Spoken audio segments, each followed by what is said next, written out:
Have you had conversations recently with Carter Stewart? Man, that was the first question. So, yeah. We have. We're talking with Carter. We're working through some things.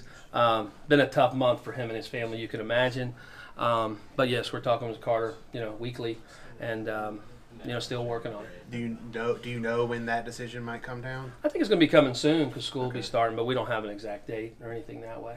Coach, walk us through the process of hiring Coach Foxhall, and what kind of stood out about him that you felt like was a good fit for Mississippi State? The hiring the pitching coach in this day and age is a little tougher because you're looking for a really experienced pitching coach. You're looking for a guy who takes care of arms and has arm care, and then a good fit for your staff. And I don't know if people realize, but me and Coach Foxhall, we played our whole career against each other and coached against each other for about, I'd say, 16 years at our rival schools, and we were right in town. So the Citadel and the College of Charleston were pretty good rivals. So I've known him a long time. I trust him. I know how good a guy he is. We've always had a great relationship, and that's not very common when you have rival schools. So being able to keep that relationship over the years has been huge.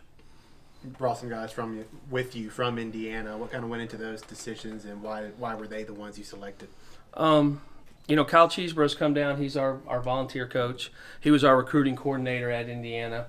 Coached with me at Louisville. Played for me at Louisville. I recruited him. Trust is a big piece, but he's also a tremendous recruiter. He's out on the road. I haven't seen him in weeks since we've been here, so he's been able to recruit since we've been waiting to make another hire, so he's coming back here soon. But just really good. And then Roger Rodehaver will be our operations guy. He's coming with us from Indiana too. He's coached on a College World Series team. He played professional baseball with the Phillies. He's just really good, and I trust him also. Is there anybody from last year's roster that already that won't be back in the fall? Well, that's a tough one because there's a handful of guys. I would have to think. I think Graham Ashcraft maybe is one. Hunter Van Sal's transferring out, so we had a couple guys there. What about Luke Alexander? Luke, we're working through some things right now. I can't really comment on too much on that, but just trying to work on some things in that area. What's the last few weeks been like? You settled in? What's kind of going on in your world right now? It's been a lot because there's a lot of pieces that you're getting ready for the fall. You're taking care of recruiting. Recruiting has gone in so many areas. We're trying to take care of this year's team, the 2 first-rounders, getting this roster ready, but you're also working on your 2019, 20, 21 classes. I went out and saw everybody, or a lot of them, for a shorter period of time, and then just trying to build that relationship with those kids has been huge. But I've been here every day, so I haven't been back to Indiana, so I think I got the job on a Sunday night, flew out on a Monday, and I've been on the job ever since. So it hadn't been much downtime, but it's been fun. Have you had a chance to pretty much talk one-on-one with all the guys at this point and get to know? You feel like that relationship building is, well underway? Oh yeah, we have a lot of our summer school guys are here, and then we have a lot of guys here from last year's team that are here working out this summer. So I've got to build some relationship with those guys, and that's all going well. What's been one thing that stood out to you the most about this job compared to other jobs that you've had now that you've been here for about a month? The size. I mean, it's just the overall fan base, your tradition piece of meeting and talking to so many of the great players that have played here, and just how important it is here in Starkville, how baseball's a big deal, and that's the exciting part of it. Have some of the former players here reached out to you, just congratulated you? Oh yeah, we've talked, we've come by. I've met them in the grocery store, wherever around town. You run into everybody, but I have had a lot of guys reach out and talk. How excited are you about this pitching staff, especially getting a guy like JT and potentially adding Carter as well? I think it's awesome. I mean, we have a chance with some veteran leadership. I think Ethan coming back and having him in the rotation, and then a lot of the older guys and what they experienced over the last month of the season will help out a young, very talented recruiting class. Have you got reports from some of the summer travel? Not travel, but some of the summer coaches about your players in these like Cape Cod places like that? We have. Everything sounds great. I think we had, Foscue and Allen beat Westburg last night, even though Westburg had a jack. So we've been going back and forth.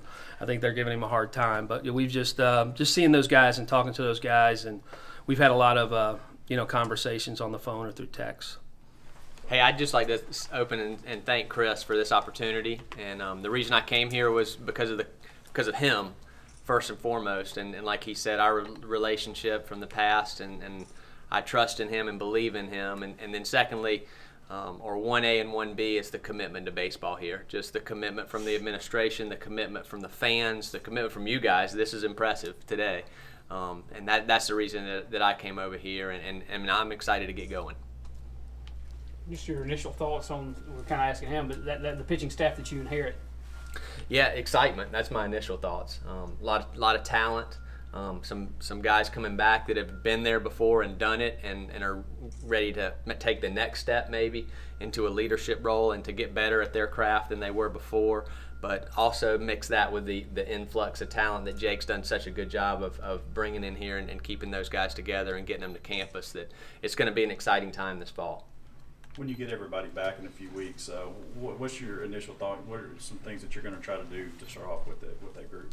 Well, the first thing is my style is I try to be a relationship guy. So I don't think anybody's going to get better and nobody's going to work for you unless they know you care about them. So my first thing right now is to develop the relationships with those guys, trying to reach out to them. It's a little scattered this summer because everybody's in different places. So it's calling and waiting on a return call and then trying to catch me, and then it's been a little scattered getting to know them, but that's really the first piece. I want those guys to understand that I care about them as a person first and foremost, and then we'll dive into the baseball stuff.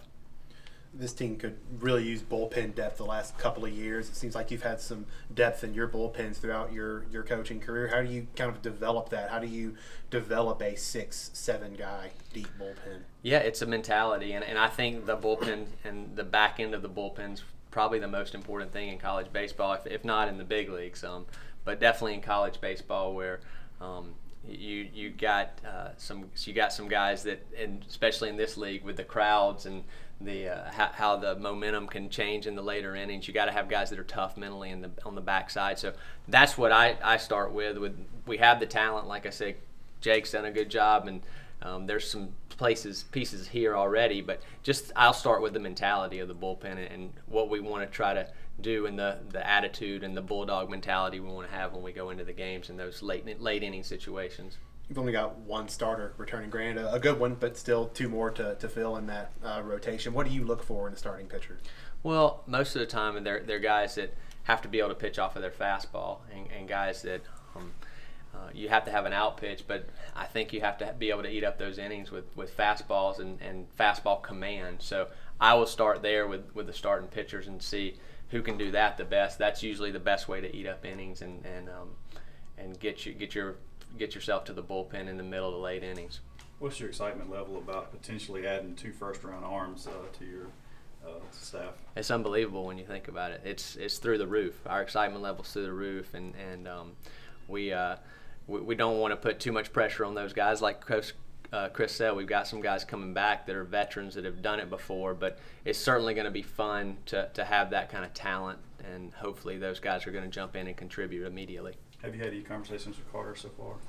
We've talked to him, and I think Chris did a good job of kind of explaining where he was with everything. I know what I did personally was tell him the reason that I came, and again, my trust in Chris and getting to know Jake, how good a person he is, and all the things I said in my opening statement, just the commitment here. I can't imagine a better situation for an 18 to 21-year-old to be than be a baseball player and to be at Mississippi State. How do you develop velocity? I think there's a variety of ways of doing that, but there's a weight room piece. There's a strength component that goes into it. There's a rep piece, just making sure that you are doing enough reps to take your arm out for a spin often enough. But really, you develop velocity like you develop anything else. You got to measure it. You measure it, and then you trial and error, and then you measure it again and see what works for you. And it can be different things that work for you. Like I said, it could be the weight room, it could be a throwing program. So every guy's different, but I think the big key when you're trying to develop anything is measuring and guys knowing where they stand, and then setting goals and trying to jump over those goals, and then setting new goals and then trying to jump over those goals. You mentioned the weight room piece of it. I talked to former players of yours that said you were involved in that. Travis Orwig actually said you were pretty involved in the strength and conditioning aspect of it. What is your involvement in that piece when it comes to your pitchers? Well, I try to work closely with the strength and conditioning coach. I mean, he's got a tough job that and we have to work together because we have to manage not only the strength part of it, but we have to blend the throwing schedules with when they lift and when's the right time to lift and how much recovery time. So that's the biggest part I feel like that I'm involved in is letting them know when I want them to throw and how I want them to be ready to throw. And we've got a great strength coach here. I know that Coach Lemonis probably will talk to you guys about, but I'll work closely with him, and we'll have a great relationship. But I feel like that's myself, the strength coach, and the trainer have to talk constantly to make sure that we're doing the right thing for the pitchers.